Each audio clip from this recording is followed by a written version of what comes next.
Welcome back to Orientation to Clinical Research. Now we're going to talk a little bit about mentorship and collaboration. As a clinician, you've probably been a mentor to other clinicians, and you've been mentored by clinicians yourself. You may also have experienced collaboration. So why are we going to talk about this now? Well, in order to do modern research, we have to practice team science. Modern science really does rely on teams of interdisciplinary people doing the best they can in their fields, and that moves everybody's field forward. And team science requires good collaboration and also adds some challenges to the mentorship process. What is involved in mentorship when it comes to research? One piece is simply giving advice. So, helping your mentees with how would they go about doing part of the research, giving them advice on writing up results, giving them advice on what to apply for and what classes to take. You may also be providing oversight, most likely you are, to the mentees who are conducting the research. If you have students who are doing a lot of the research work, you'll be keeping them on track. You'll need to be watching their spending on your budget. You'll need to be watching their timeline, and you'll need to be helping them to keep on track with the research plan as you have planned it. You also need to be supporting your mentees. This could be sending them to conferences and helping them to write their papers, but it can also be helping them with the less solid parts of research, such as budgeting time, such as knowing how to do all of the things that are covered in this course. Coaching is another thing that is sometimes part of mentorship and sometimes held separate from mentorship. Coaching is a little bit different in that it's working with the individual to find out what their goals are and help them to discover how to get to their goals and helping them to forge their own path. Coaching and mentorship may be a little different, but one of the key factors of both of them is that you're not trying to create mini-me's. You are trying to help the people who are working with you to reach their goals and to become the people that they are meant to be. Finally, as a mentor, you should be promoting your mentees. This means introducing them to people they should know, recognizing them when you present the work. This means helping them to know where they should be putting their name out and what they should be doing to find their way forward in their career. This doesn't mean that you don't get to have credit for the research, but you should definitely be making sure that the mentees that you're training are getting their credit for what they do. And I can tell you the best part of being a mentor is seeing the people working under you find their own path and be successful in their own careers. So, some guidelines for mentorship, especially when it comes to research. First, you need to set expectations. What can they expect from you, and what do you expect from them? So, this is a conversation that you need to have.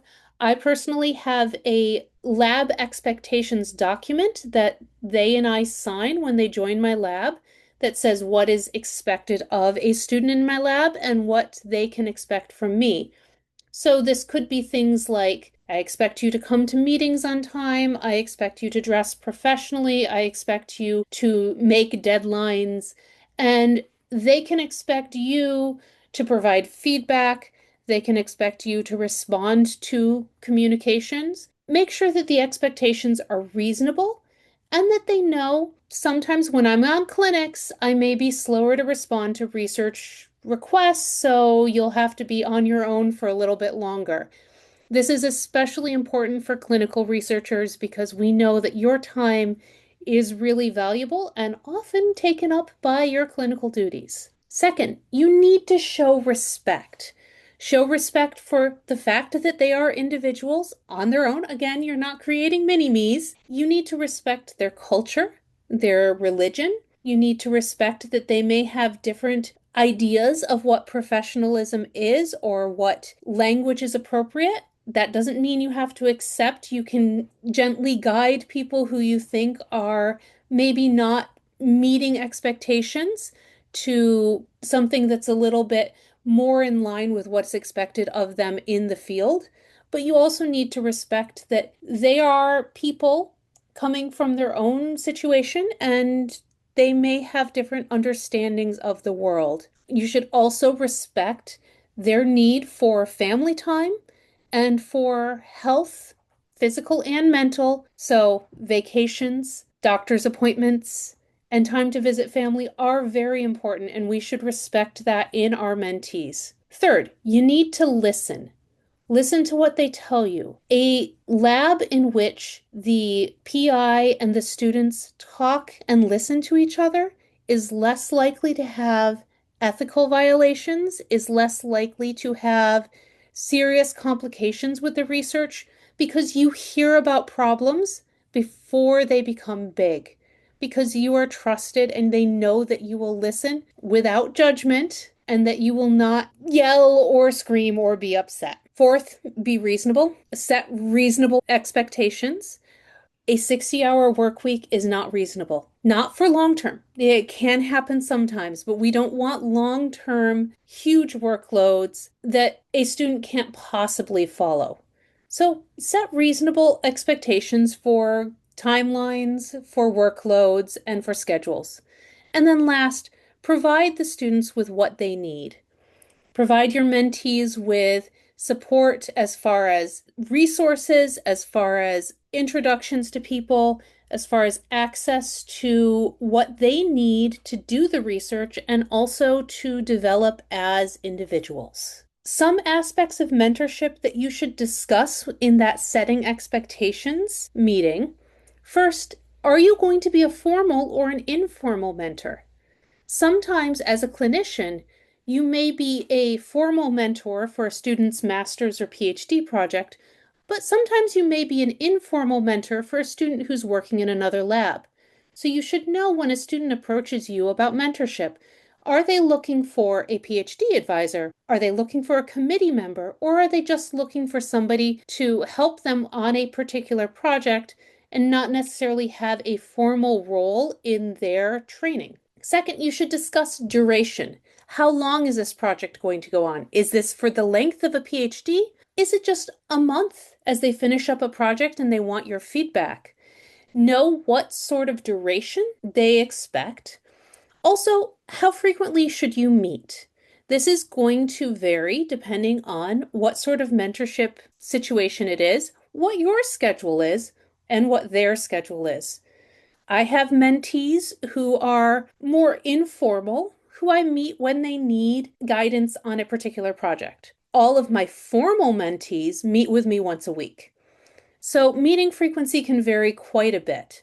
And then finally, remember, setting these expectations, maybe on paper, maybe written down, maybe just verbally, but understanding what is expected of them and what they expect of you and what they can expect of you and what they shouldn't expect of you. Now, for collaboration, many of those same conversations can be had. One important conversation to have is about the roles and responsibilities of every member of a collaborative project. You want to know what you're considered responsible for.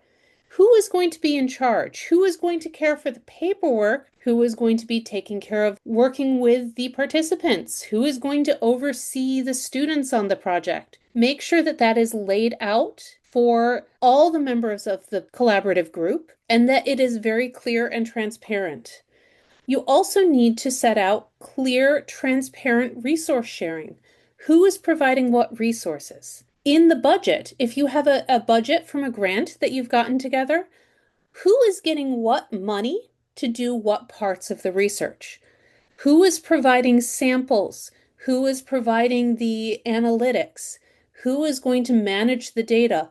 Knowing who is responsible for various pieces and what resources they're bringing can help a lot in foregoing some of the arguments that end up ending collaborations. Speaking of that, set ahead of time who is getting authorship and who is getting what credit.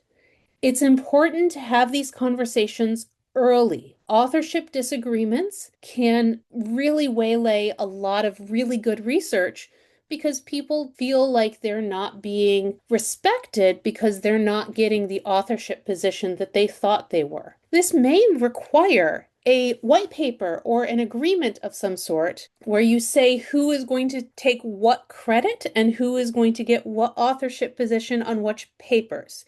It may also be an ongoing conversation in long-term collaborations. I have this frequently in some of my long-term collaborations that we will have a meeting about once every 6 months or so to discuss what papers are in progress, who is author on that, what authorship order are we using for these papers.